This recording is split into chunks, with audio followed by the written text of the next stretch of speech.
નર્મદા ગુજરાતની જીવાદોરી, જેના કિનારે સંસ્કૃતિઓ ખીલી છે, અને ભરૂચનો આ ઐતિહાસિક ગોલ્ડન બ્રિજ, જે વર્ષોથી આ પવિત્ર નદીનો સાક્ષી રહ્યો છે.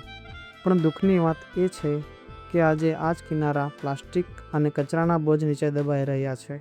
શું આ જ આપણી નદીઓ પ્રત્યેની જવાબદારી છે?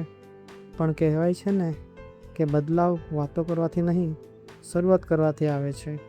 બસ આ જ સંકલ્પ સાથે પ્રકૃતિ સાથ ફાઉન્ડેશન અને અમારી ટીમ પહોંચી ગઈ ભરૂચના ગોલ્ડન બ્રિજ નીચેના નદી કિનારે. અમારો એક જ લક્ષ્ય હતો, આ પવિત્ર તટને ફરીથી સ્વચ્છ અને સુંદર બનાવવો. હાથમાં ગ્લવ્સ, મનમાં ઉત્સાહ અને દિલમાં પ્રકૃતિ પ્રત્યેનો પ્રેમ. ટીમના દરેક સભ્યએ નાના મોટા ભેદભાવ ભૂલીને કિનારા પરથી પ્લાસ્ટિકની બોટલો, વેસ્ટ મટીરિયલ અને ગંદકીને દૂર કરવાનું શરૂ કર્યું. ગરમી ગમે તેટલી હોય, પણ પ્રકૃતિને બચાવવાનો અમારો આ ઉત્સાહ એનાથી પણ વધુ મજબૂત હતો.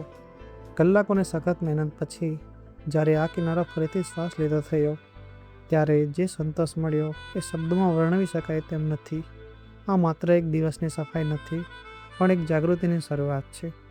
પ્રકૃતિ આપણને ઘણું બધું આપે છે, ચાલો આપણે પણ એને સ્વચ્છતામાં ભેટ આપીએ.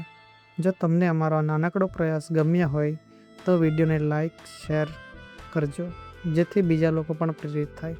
અને હા, આવી જ પર્યાવરણલક્ષી સફર માટે અમારી ચેનલને સબસ્ક્રાઈબ કરવાનું ભૂલતા નહીં. યાદ રાખજો, પ્રકૃતિનો સાથ તો જ માનવજાતનો વિકાસ. આવજો.